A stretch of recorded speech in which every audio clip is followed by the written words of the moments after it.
अस्सलाम वालेकुम नाज़रीन, मैं हूं आसिम खान और आप देख रहे हैं BBN चैनल। आइए देखते हैं आज की टॉप 10 न्यूज़।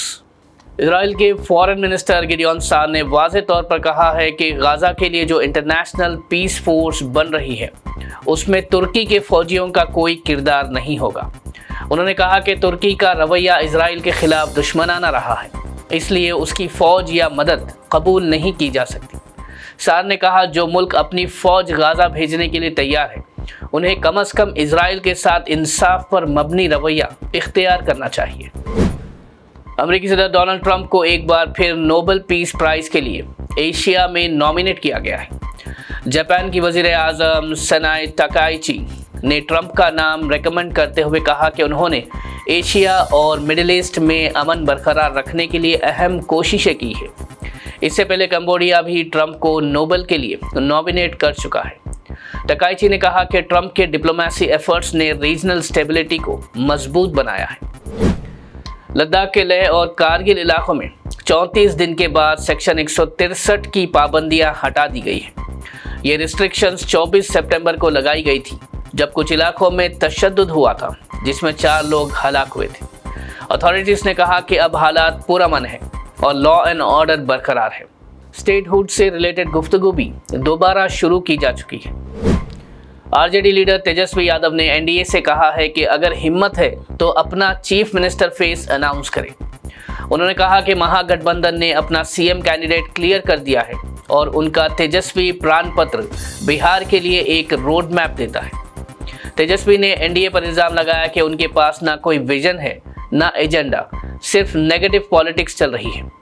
इसके अलावा उन्होंने ये भी इल्ज़ाम लगाया कि बिहार में लॉ एंड ऑर्डर की सूरत हाल बिल्कुल तबाह हो चुकी है और रियासत की एनडीए हुकूमत इस मसले पर बिल्कुल बेपरवाह है।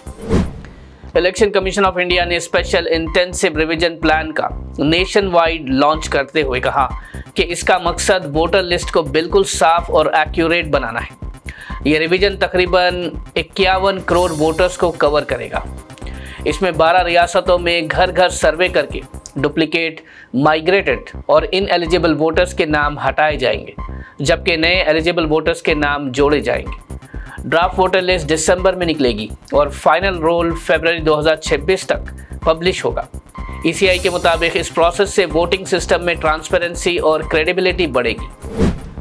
केरला के वज़ीर आला पी विजयन ने इलेक्शन कमीशन के एसआईआर प्लान को डेमोक्रेसी के लिए खतरा करार दिया।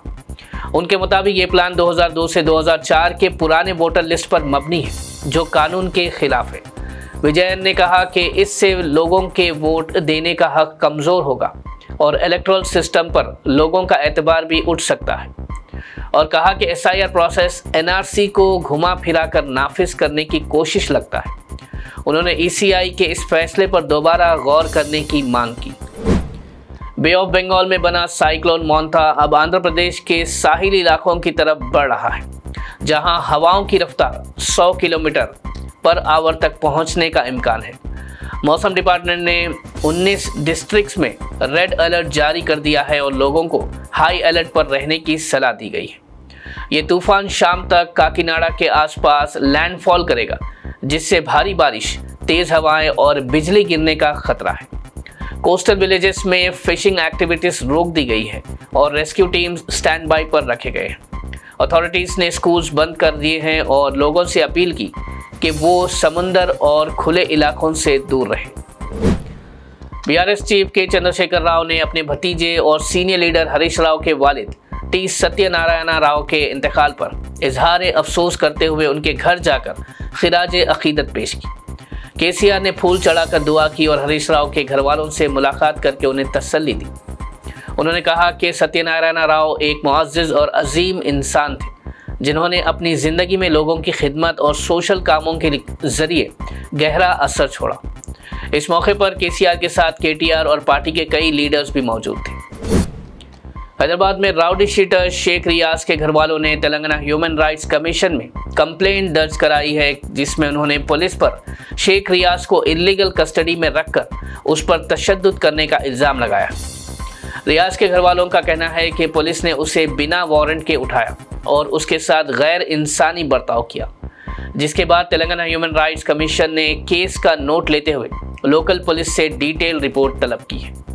रियाज के घर वालों ने इंसाफ और जिम्मेदार अफसरों के खिलाफ कार्रवाई की मांग की है। IMD हैदराबाद ने आज के लिए रेड अलर्ट जारी करते हुए कहा है कि तेलंगाना के कई इलाकों में बहुत ज़्यादा बारिश होने का इम्कान है। मौसम एक्सपर्ट्स के मुताबिक कुछ जगहों पर 150 mm तक बारिश हो सकती है, जिससे लो लाइंग एरियाज में पानी भरने का खतरा है और शहर हैदराबाद में दोपहर के बाद से थंडरस्टॉर्म और तेज़ हवाओं के साथ मुसलसल बारिश के इम्कान है। अथॉरिटीज़ ने स्कूल्स और ऑफिसेज को अलर्ट रहने को कहा है और सिटीजन से अपील की गई है कि वो ज़रूरत के बगैर घर से ना निकले। नाज़रीन, ये थी आज की टॉप 10 न्यूज़। देखते रहिए BBN चैनल। मुझे दीजिए इजाज़त। अल्लाह हाफिज़।